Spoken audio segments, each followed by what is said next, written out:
Lucky బాబు, lucky బాబు,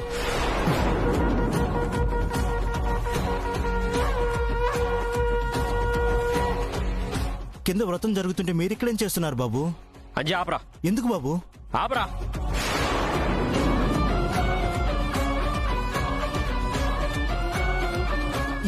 ఏమైంది lucky బాబు?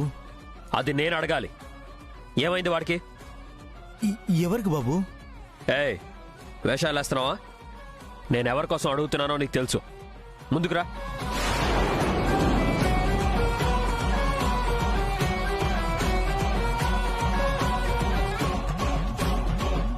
నేను గదిలోకి వెళ్ళబోతుండగా నువ్వు వెనక్కి లాక్కొచ్చినప్పుడే నాకు అర్థమైందిరా నీకంతా తెలుసని. చెప్పు, వాడేం చేస్తున్నాడు? వాడి జీవితంలో ఏం జరుగుతుంది? బాబు అది నువ్వు అబద్ధం చెప్పవని నాకు తెలుసు. చెప్పు. చెప్తాను బాబు, కానీ ఇక్కడ కాదు. ఏదో చెప్తానని తెచ్చి మాట్లాడవేంట్రా? చెప్పరా. దేవాంశ్ వైదేహీల మధ్య ఏం జరుగుతుంది? ఏం జరిగిందంటే ఏం చెప్పమంటారు బాబు? వాళ్ళిద్దరూ ప్రేమించుకున్నారు బాబు.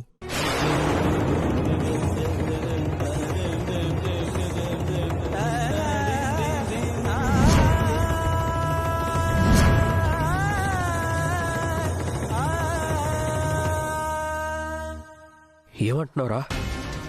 దేవాంశ్ వైదేహిని ప్రేమించడం ఏంటి? మతిగాని పోయిందా? నిజం బాబు. అదేంట్రా, సియాని ప్రేమించి పెళ్లి చేసుకుని ఇప్పుడు సియా వాళ్ళ అక్కని మళ్ళీ ప్రేమించడం ఏంటి? లేదు బాబు, దేవాంశ్ బాబు ప్రేమించింది సియాన్ కాదు, వైదేహిని ప్రేమించాడు. ఆమెనే పెళ్లి చేసుకోవాలనుకున్నాడు. కానీ ఒక చిన్న పొరపాటు వల్ల వైదేహిని సియా అనుకున్నాం.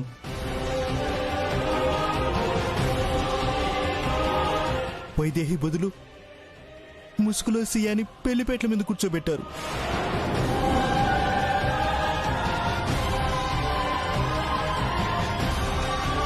పాపం దేవాంశ్ బాబు వైదేహిని పెళ్లి చేసుకున్నాననుకుని సియాకి తాళగట్టారు బాబు. చెల్లి, ఈ మఫ్లర్ తీసుకో, చేయి కడుక్కొని వస్తాను. త్వరగా రా. రేయ్, నేను చూపించానంటే వేరేలా అనుకుంటుంది. అదిగో చూడు, అక్కడుంది.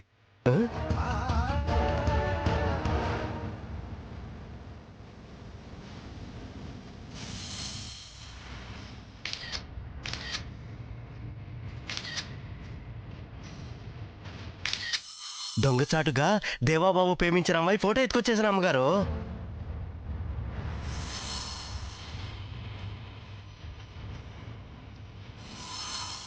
రేయ్, నువ్వు చూపించిన ఫోటో ఇదా? ఏంటి బాబు, వేరే అమ్మాయి ఫోటో తీసినట్టు అట్ట అడిగారు? ఆ అమ్మాయి ఫోటో ఎక్కడ తీసావురా? ఆ అబ్బాయి ఫోటో ఉంది.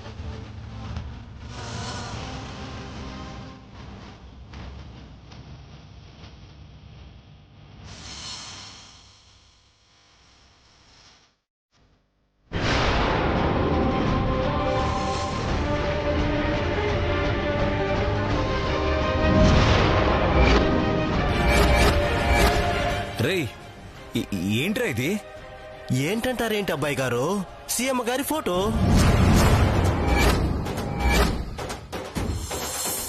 నువ్వు నన్ను ప్రేమిస్తున్నావు, నేను నిన్ను ప్రేమిస్తున్నాను. ఇంతకు మించి వేరే బంధం ఏం కావాలి? ఈ వ్రతం పూర్తయ్యేలోగా నువ్వు నన్ను ప్రేమిస్తున్నావని నీ నోటితో నువ్వే చెప్పేలా చేస్తాను.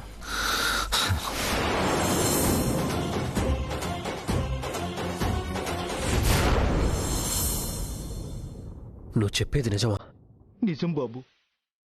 ఒక రకంగా దీనంతటికి నేనే కారణం. దేవాంశ్ బాబేమో వైదేహిని మర్చిపోలేకపోతున్నారు, షియాతో కలిసి బ్రతకలేకపోతున్నారు. ఏది మంచో ఏది చెడో అర్థం కావట్లేదు బాబు. ఏది మంచో ఏది చెడో తెలియకపోవడం ఏంట్రా? అందరి దృష్టిలో ఏది జరిగిందో అదే మంచి. దేవాంశ్ బాబు గారి ప్రేమ పవిత్రమైనది బాబు. కావచ్చురా, కానీ పెళ్లి అంతకన్నా పవిత్రమైంది. కుటుంబం పరువు మర్యాదలు అంతకన్నా పవిత్రమైనవి.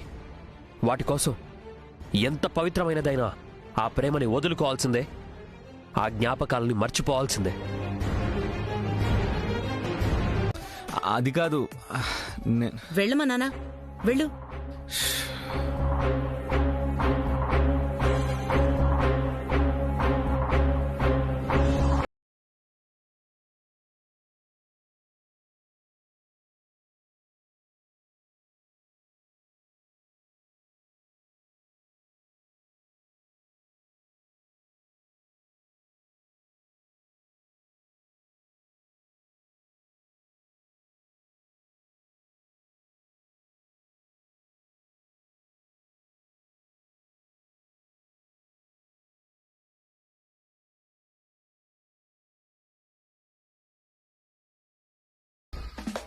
ఏమి ఉపవాసమో ఏమో, ఆకలి చంపేస్తుంది. చెల్లి ఆగు. పళ్ళు తింటున్నావేంటి? ఉపవాసాల్లో ఉండేవాళ్ళు ఏవి పడితే అవి తినకూడదు. వాళ్ళు తినేవి వేరే ఉంటాయి. అబ్బా, ఇప్పుడు అవన్నీ ఆలోచించే ఓపిక లేదక్కా. ముందు కడుపులో ఏదో ఒకటి పడాలి. అయినా ఇంతకు ముందే తినేసానులే, ఇంక తినడానికి ఏమీ లేదు. ఎవరైనా వస్తారేమో, నువ్వు చూస్తూ ఉండు. ఈ లోపు నేను పని కానిస్తాను.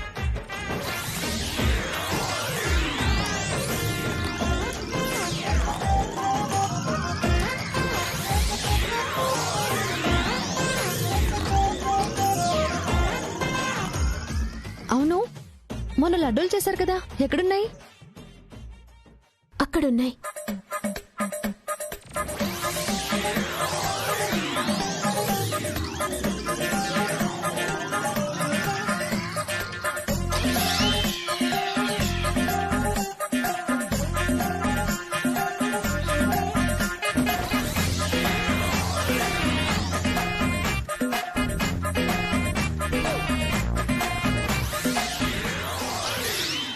అక్క, ఎవరు రావట్లేదు కదా? వంటగదిలో ఎక్కువసేపు ఉన్నా ఉపవాసం ఉన్నావు, వంటగదిలో ఏం పని అని అంటారు.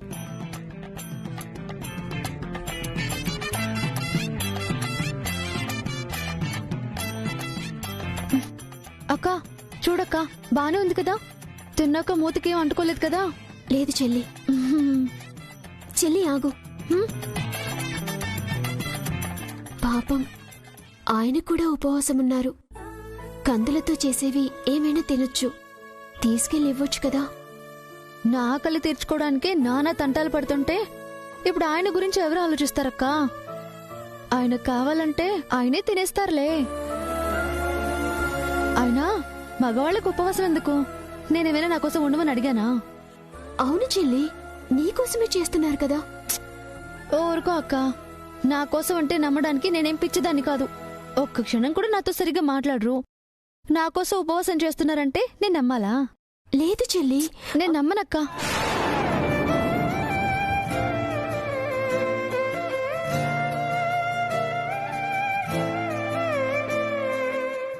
ఈయనెందుకు ఉపవాసం ఉండాలి?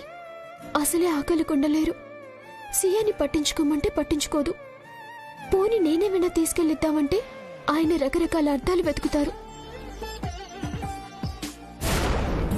స్వామి స్వామి అంటే నా పెనిమిటి లెక్క సక్కంగుందిర సామి, నా సామి.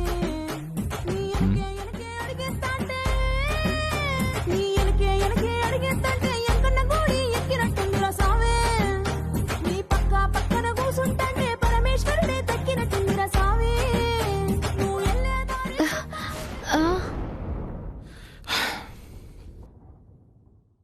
ఉపవాసం ఉన్నావు కదా? అమ్మ నా కోసం కందులతో ఏదో చేసి పంపిస్తానంది. ఆకలికి ఉండలేవేమో, తిను. అయ్యో లేదండి, నేను కఠిన ఉపవాసం. అసలేమీ తినకూడదు. ఏమీ తినలేదు కదా, గ్యాస్. చిన్నబాబు గారు, ఉపవాసం ఉన్నారు కదా, ఈ ఫలాలు తినండి. నాకొద్దంజీ, కఠిన ఉపవాస దీక్ష అని చెప్పాను కదా. పోనీ ఈ పాలన్న తాగండి, లేకుంటే నీరసం వస్తుంది. నాకేం కాదంజీ, చెప్పాను కదా. పచ్చి మంచినీళ్ళు తప్ప ఏది తినను, తాగను. ఈ 3 రోజులు నన్నేమీ అనద్దు. అంటే మీరు కూడా నల్లగా కఠిన ఉపవాసం చేస్తున్నారా? అయితే మీరేం తినకూడదు, నేను కూడా ఏమీ తినను.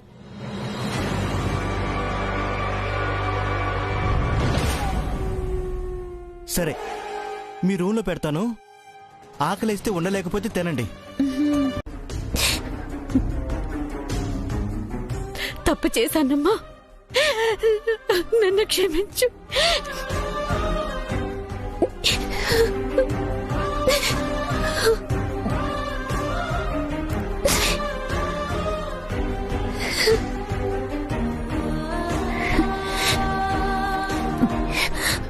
అమ్మా, నువ్వేడవద్దు. నువ్వే తప్పు చేయలేదమ్మా. అయినా నా జీవితం నాశనం చేయటానికి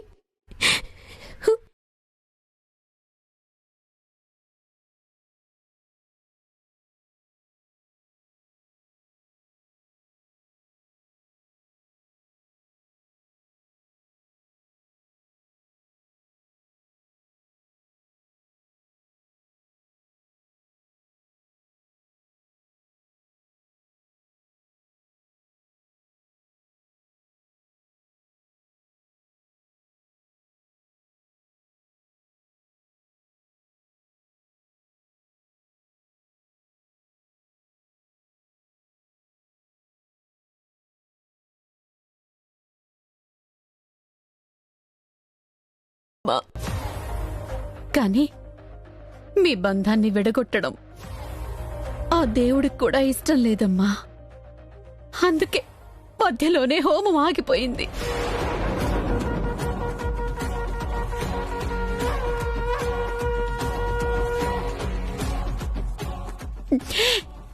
మేమనుకుంటేనో లేదా నువ్వనుకుంటేనో మీ బంధం విడిపోదు. ఆ దేవుడు అనుకోవాలి.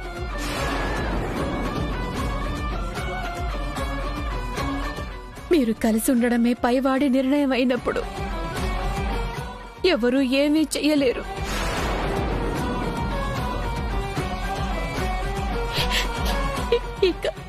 ఇక సియా పరిస్థితి ఏంటో ఏమవుతుందో మన చేతుల్లో ఏమీ లేదమ్మా.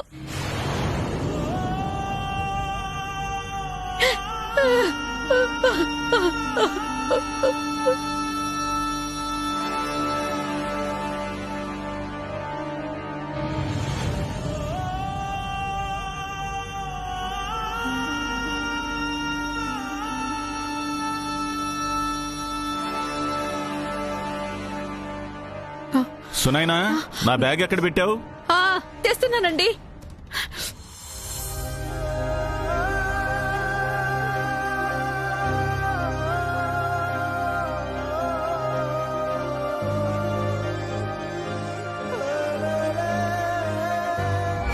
మీ బంధాన్ని విడగొట్టడం ఆ దేవుడికి కూడా ఇష్టం లేదమ్మా. అందుకే మధ్యలోనే హోమం ఆగిపోయింది. మమ్మల్ని దూరం చేయటం నీకు ఇష్టం లేదా? మరేం చేయాలనుకుంటున్నావు?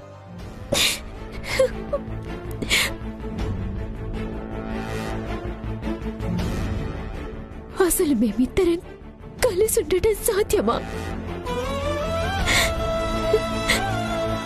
అందరి దృష్టిలో సియాకి ఆయనకి పెళ్ళయింది. ఇప్పుడు కాదు, పెళ్ళయింది నాతో అని తెలిస్తే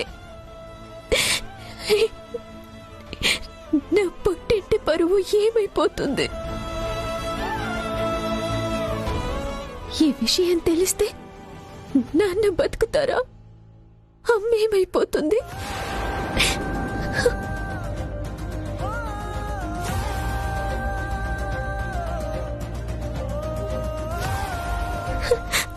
అసలు సియా పరిస్థితి ఏంటి?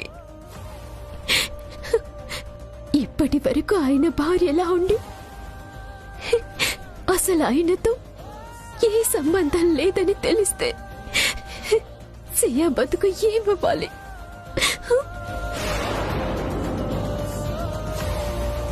ఒక్క నా కోసం ఆలోచించి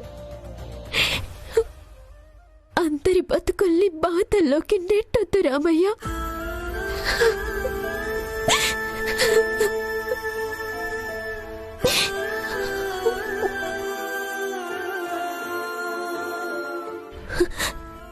ఒకవేళ ఈ బంధంలో నన్నుంచిన అందరి బాధకి కారణమై సంతోషంగా నేనెలా ఉండగలను? అందరూ సంతోషంగా ఉండాలి రామయ్య. అది మాత్రం జరిగేలా చూడు. అది మాత్రం జరిగేలా చూడు.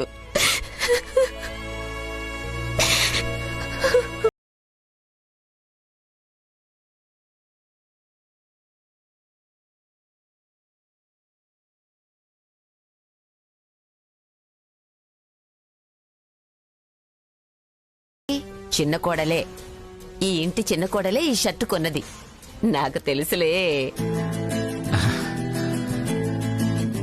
అవును, చిన్న కోడలే.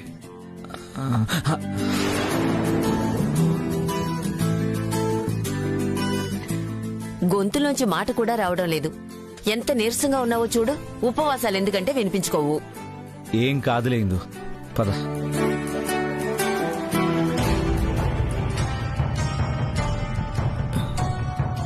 లక్కీ బాబు గారు, దేవాంశ్ బాబు గారితో మాట్లాడారా? లేదంజీ, మాట్లాడదాం అనుకుంటేనే నాన్నమ్మ వచ్చి తీసుకెళ్ళిపోయింది. పైగా ఉపవాసం చేస్తున్నాడు కదా, నీరసంగా కూడా ఉన్నాడు. దేవాంశ్ బాబు గారిని చూస్తేనే జాలేస్తుంది బాబు. ఎంత బాధపడుతున్నారో పాపం. అదే నాకు బాధగా ఉందంజీ. అసలు ఈ విషయం వాడితో ఎలా చెప్పాలో కూడా తెలియట్లేదు. వాడి ప్రేమ నిజం, పవిత్రం. కానీ ఇటు చూస్తే కుటుంబం. అయితే దేవాంశ్ బాబుతో ఈ విషయం మాట్లాడతారు లక్కీ బాబు? మాట్లాడాలి. మాట్లాడకపోతే ఎలాగా? మాట్లాడి దీనికో పరిష్కారం చూడాలి. కానీ ఈరోజు మాత్రం కాదు. వ్రతం అయ్యాక వీలు చూసుకొని మాట్లాడతాను.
వైదేహి గారు,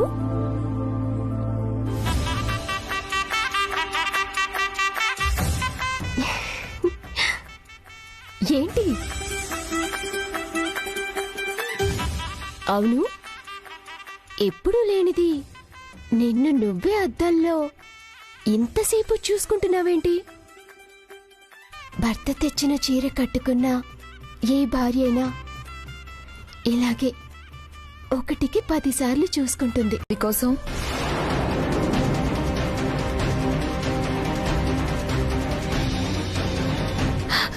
అదే ఈ వ్రతం భార్య కోసం భర్త, భర్త కోసం భార్య చేసే వ్రతం కదా. మరి పెళ్లి కాని వైదేహిని చూసుకోమంటున్నారు, ఎవరి కోసం చేస్తుందా అని.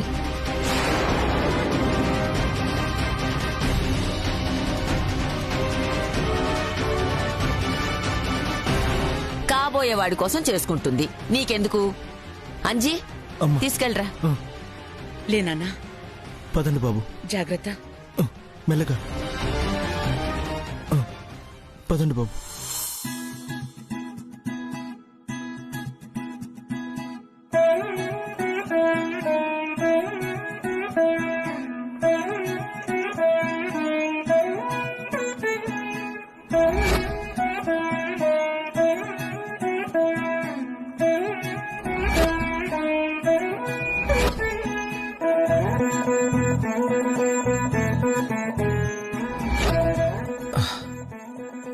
నేను ఇచ్చిన చీర కట్టుకున్నావంటే నువ్వు నన్ను ప్రేమిస్తున్నావు వైదేహి.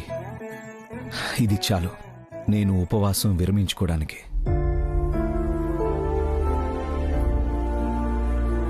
కానీ నువ్వు నన్ను ప్రేమిస్తున్నావన్న మాటని నీ నోటి నుంచి వినాలి వైదేహి. ఎలాగైనా ఈరోజు ఆ మాట నీతో చెప్పిస్తాను. అప్పుడు చూడాలి నువ్వు నా మొహంలో సంతోషం.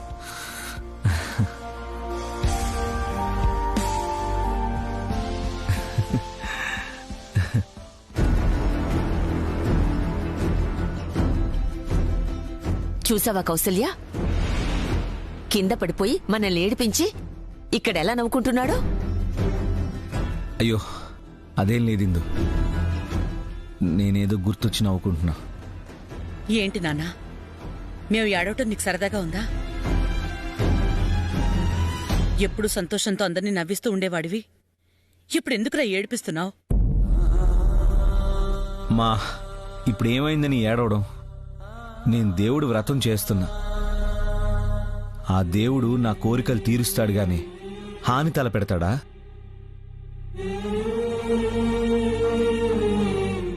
నిన్నెవరు వ్రతం చేయమన్నారు నాన్నా? కనీసం పాలు పళ్ళు అయినా తీసుకోవాలి కదా. బొత్తిగా ఏమి తినకుండా ఉంటే ఎలా? కొంచెమన్నా ఏదైనా తిను మనవడా. నీ పట్టుదల చూసి ఎప్పుడో ఆ దేవుడు కరిగిపోయి ఉంటాడు. నీ కోరిక తప్పకుండా నెరవేరుస్తాడు.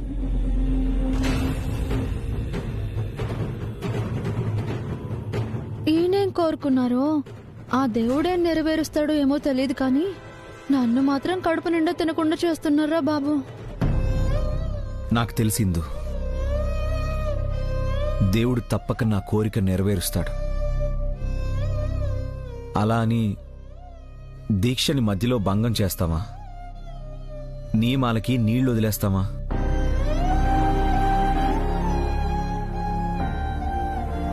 ఉపవాసం అంటే ఉపవాసమే. ఒక్కరోజే కదా చేయని ఇందు.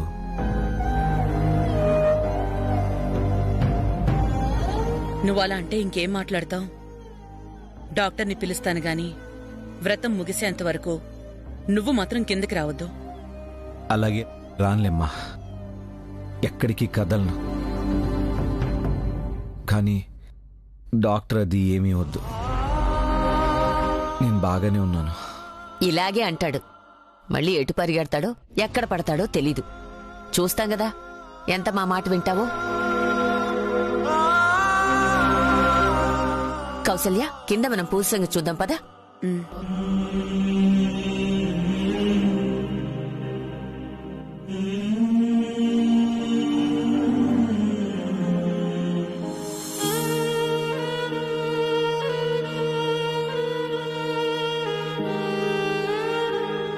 ఆయన మొండి పట్టు చూసి ఏమవుతుందో నన్న భయంతో మనసులో మాట చెప్పేయాలనుంది.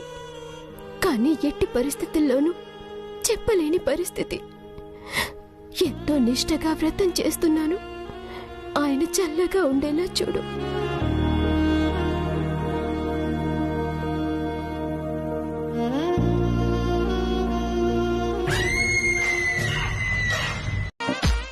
ఇప్పుడే నీ గురించి ఆలోచిస్తున్నా. ఇంతలో నువ్వొచ్చావు. మన ప్రేమ బంధానికి 100 ఏళ్ళు.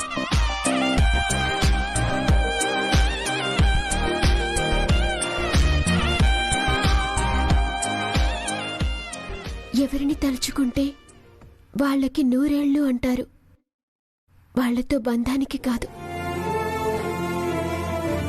నువ్వు 100 ఏళ్ళు ఉంటే నీతో బంధం కూడా 100 ఏళ్ళు ఉన్నట్టే కదా వైదేహి.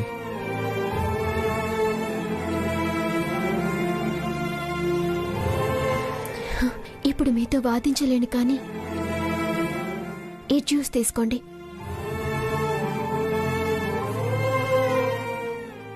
తీసుకుంటాను, కానీ నేనడిగిన ఆ ఒక్క మాట చెప్పు. నీ మనసులో నేనున్నాను అని.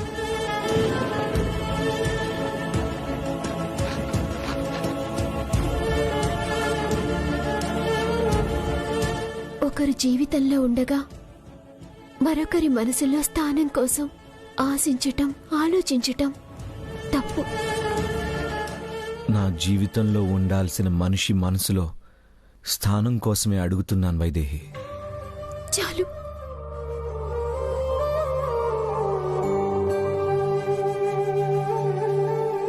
అయినా వ్రతం పూర్తయ్యేలోగా నాతో చెప్పించుకుంటానని శపథం చేశారు కదా, మళ్ళీ ఎందుకు అడుగుతున్నారు? మీకంత నమ్మకం ఉన్నప్పుడు ఈ జ్యూస్ తాగండి. తాగను. ఎందుకంటే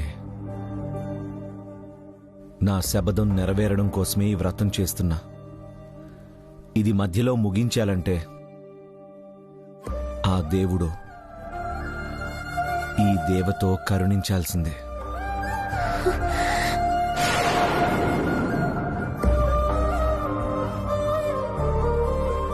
దేవుడా, పాపం ఆ లంకేష్ నా కోసం అంత కష్టపడుతుంటే నేనేమో వ్రతాలు, పూజలు అని ఇంట్లో కూర్చుంటున్నాను. పైగా ఈ ఆకలొకటి. ఇప్పుడు ఈ ఆకలితో కిందకి వెళ్ళి భజన చేయాలి. పోనీ గదిలో కొంచెం రెస్ట్ తీసుకుందాం అనుకుంటే ఆయన ఉంటారు. ఇక్కడికంటే కింద భజన చేసుకోవడమే బెటర్. ఇప్పుడు ఈ జ్యూస్ తాగుతారా లేదా? తాగను. నువ్వు చెప్తావా లేదా? ఇంతకన్నా మీతో వాదించలేను. మీకు తాగాలనిపించినప్పుడే తాగండి.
శ్రీరామ పట్టాభిరామ రాఘవ తులసీదళ రామ శ్రీరామ.